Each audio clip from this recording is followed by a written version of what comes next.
ना सहने वाले लोग। जैसा आपको पता है, मैं इंस्टीट्यूट चलाता हूँ, यंग यूथ बहुत फॉलो करता है। आप एक यंग आइकन भी हैं, सांसद भी हैं। जो युवा राजनीति में आना चाहते हैं उन्हें क्या संदेश देना चाहेंगे, क्या करना चाहिए उन्हें? मैं बस उनको ये कहना चाहता हूँ कि डरो मत। ये जो बहुत बड़ी एक उनके आगे लाइन है कि पैसे नहीं है, ये नहीं है, वो नहीं है, कैसे आगे बढ़ें, कोई नाम नहीं है, कोई उस तरह का स्ट्रक्चर नहीं है कि भाई जिसको परिवारवाद कहते हैं कि पिता दादा कभी रहते हैं, कोई उस तरह का हस्तक्षेप नहीं है, कोई ऐसी पहचान नहीं। तो पहचान कोई किसी की पहचान नहीं, संघर्ष उनकी पहचान बनाता। संघर्ष करें, अपने क्षेत्रों में काम करें। सबसे पहले कॉन्स्टिट्यूशन को पढ़ें। अच्छा, जब तक आप कॉन्स्टिट्यूशन को नहीं जानते, अपने राइट्स नहीं जानते हैं, सैन भाई मुझे कहने में कोई परहेज नहीं है,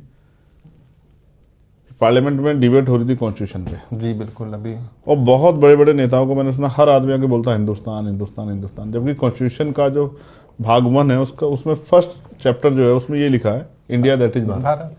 तो जब मेंबर ऑफ पार्लियामेंट जो है, मिनिस्टर्स जो हैं, वही कॉन्स्टिट्यूशन के अगेंस्ट जाके बोल रहे हैं, अब औरों से क्या उम्मीद करो? इससे स्पष्ट होता है कि देश में लोग अपने अधिकारों के प्रति जागरूक नहीं है, ना वो अपनी ड्यूटी जानते हैं, ना वो अपने राइट्स जानते हैं। तो पहले लोगों को, मेरी राय ये है नौजवानों को, पहले उनको पढ़ना चाहिए, संविधान पढ़ना चाहिए। एक पढ़ा लिखा नेता ही समाज में बदलाव ला सकता है, जो सरकार से आंख में आंख डाल के जवाब मांग सके। उसके लिए पहले आपको जागरूक होना पड़ेगा, फिर आप जाके जनता को जागरूक। जिस दिन जनता जागरूक होगी फिर क्रांति होगी। अभी मैंने ना बोला था कि चंद्रशेखर जी आएंगे किसी ना किसी दिन, तो ऑडियंस कहते एक सवाल जरूर पूछ रहा हूँ, उन्हें डर नहीं लगता क्या? गोली भी लग गई, किस बात का? अभी सरकार से लड़ रहे हैं डायरेक्ट, और डायरेक्ट अभी भी आपने अटैक किया। मैं सरकार से नहीं लड़ रहा, मैं लोगों के लिए लड़ रहा हूँ। फर्क है। मेरी सरकार, अच्छा कल ये सरकार बदल जाए फिर मैं क्या करूंगा? कोई भी सरकार अगर किसी के हक को छीनने का काम करे तो मैं लड़ूंगा। भी लड़ेंगे? Yes definitely. जब तक वो सरकार बाबा साहब अम्बेडकर के विचारों पे, यानी कि आम आदमी की सरकार नहीं होगी, जनता का उसमें हस्तक्षेप नहीं होगा, और वो सरकार जनता के हितों के लिए काम नहीं करेगी, तो लड़ाई जारी रहेगी। नहीं, सवाल ये डर नहीं लगता है कि कुछ हो जाए? इस बात का डर? उद्योगपति जानते एक दिन जाने तो। अच्छा मुझे बताओ, जब मुझे गोली लगी 1 इंच इधर हो जाती तो मैं मर जाता, किस चीज से डरूं? देखो, जिंदा आदमी एक बार पैदा होता है, एक बार मरता है। मैं बुखार से मर सकता हूँ, कोरोना काल में कितने लोग मरे। मैं गिरकर भी कहीं से मर सकता हूँ, एक्सीडेंट में मर सकता हूँ। मौत की परवाह करूंगा तो जीऊंगा कैसे भाई? ये तो मेरे जीने के दिन है। वैसे भी भारत में लोग जी कहाँ रहे हैं, सर्वाइव कर रहे हैं। संघर्ष कर रहे हैं। नहीं, सर्वाइव कर रहे हैं। किसी तरह ये सोचते हैं उनके मन में है कि हम पैदा हो गए हैं तो ठीक है, जब तक जिंदगी है तो इसको जीना है। जी कहाँ रहे? जी तो दुनिया में लोग रहे हैं। हमारे यहाँ तो नेता पैसे इकट्ठा करने में लगे हैं। फिलॉसफी वाली बात कर रहे हैं। मैं तो देख के आया ना, दुनिया देखी मैंने भाई ना।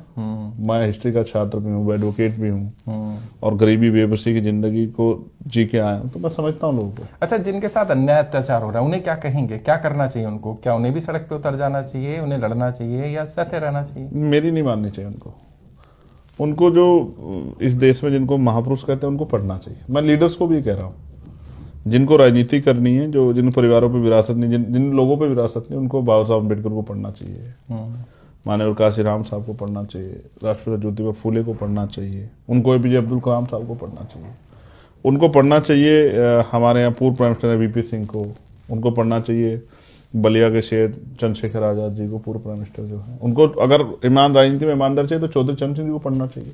हमने पंडित जवाहरलाल नेहरू को नहीं कहा पढ़ने के लिए। सर मैंने विरासत पहली लाइन से रोकी आपको, मैं ये कह रहा हूँ। अच्छा, आप समझो ना, उनको मैं कह रहा हूँ उनको भी पढ़ लो।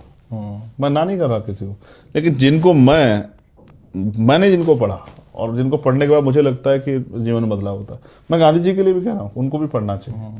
अगर बहुत थोड़ा सा हिस्सा हटा दिया जाए तो काफी चीजें, तो ऐसा नहीं कि उन्होंने सुधार के लिए बहुत काम किया। और मुझे कोई अधिकार नहीं किसी पर आलोचना करना, नेहरू जी पे ना गांधी जी पे। लेकिन सवाल ये है कि मैं अम्बेडकराइट हूँ, और मैंने जो अम्बेडकर मूवमेंट से जुड़े लोगों हैं उनको पढ़ा है। ये जो धर्म की राजनीति हो रही है, आप देख रहे हैं, अभी आपने बोला, भी हम लोग डिस्कशन कर रहे थे, क्या होगा देश का? इस तरह से तो देश बढ़ता चला जाएगा। बांटने की साजिश चल रही है। कुछ लोग बांट रहे तो कुछ लोग जोड़ भी रहे, हमारे जैसे लोग भी हैं। कुछ जाति धर्म से ऊपर उठ के लोगों के लिए काम कर रहे हैं। मेरे जीवन में बहुत सारी घटनाएं हैं, और मैं आज तो नहीं, आज समय कम है, किसी दिन फुर्सत में आपको एक घटना बताऊंगा जिसने मुझे बहुत झकझोर दिया। थोड़ा ब्रीफ में अगर बता पाए। मेरी लोकसभा क्षेत्र का एक लड़का है किरतपुर का, जो यहाँ दिल्ली में रह के जॉब करता था। अब ये पूरा एग्जैक्ट नाम नहीं बता पाऊंगा, अग्रवाल करके कुछ था।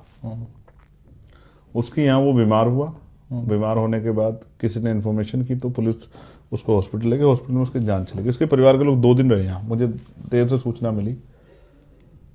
वो पोस्टमार्टम नहीं चाहते थे क्योंकि वो बीमार होने से डेथ हाँ, हुई। उन्हें नेचुरल डेथ था। लेकिन पुलिस ने कहा कि वो हॉस्पिटल ने कहा कि हम पुलिस अगर कहेगी तो हम नहीं कराएंगे पोस्टमार्टम, अदरवाइज हम पोस्टमार्टम कराएंगे। और मैंने दिल्ली के सारे अधिकारियों को फोन किया, चले गए ऊपर तक, फोन रिसीव नहीं किया। अच्छा, डीसीपी को, एसीपी को, एक एसीपी ने उठाया, उन्होंने कहा सर मैं छुट्टी पे हूँ, मेरे यहाँ कोई और है।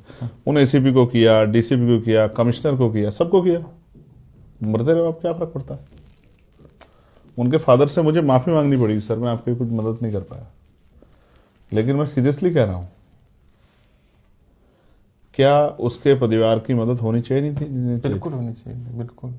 और अगर रिस्पॉन्सिबल अधिकारी जवाब नहीं देंगे तो कौन जवाब देगा? वो फोन नहीं रिसीव कर रहे हैं। दुख की बात है। सामने वाला किस पोजीशन में आपको नहीं पता है, वो आप पे भरोसे से फोन कर रहा है, फोन नहीं रिसीव कर रहा। आप चलिए उससे मैं बिजी हूं, लेकिन आप पलट के भी फोन कर सकते हो। हाँ, और एक सांसद कर रहा है, एक आम इंसान हो तो फिर तो छोड़ दो उनको। मैं कह रहा हूँ कि इंसान आपको का नहीं क्या- पता कि सामने से कौन फोन कर रहा है। हाँ, लेकिन आम इंसान का तो क्या हाल होता होगा। यही कह रहा हूं आपसे, किस किस से लड़ना है। सवाल ये बहुत कुछ है।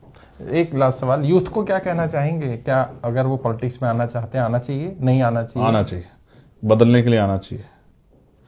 इनको ये बार बार लगातार ये कहा कि यूथ जो है वो अभी वो नो सिखिया है, उसको नहीं आना चाहिए। ये कह के वो उनको 60 साल तक ले जाना चाहते हैं कि वो जब समझौते की राजनीति करना सीख जाए, जिससे अच्छा, वो वो बदलाव युद्ध ना ना रहे, वो युद्ध ना रहे। जिससे वो बदलाव ना कर पाए। क्योंकि जिनके बाल काले होते हैं वही बदलाव के बारे में सोच सकते हैं।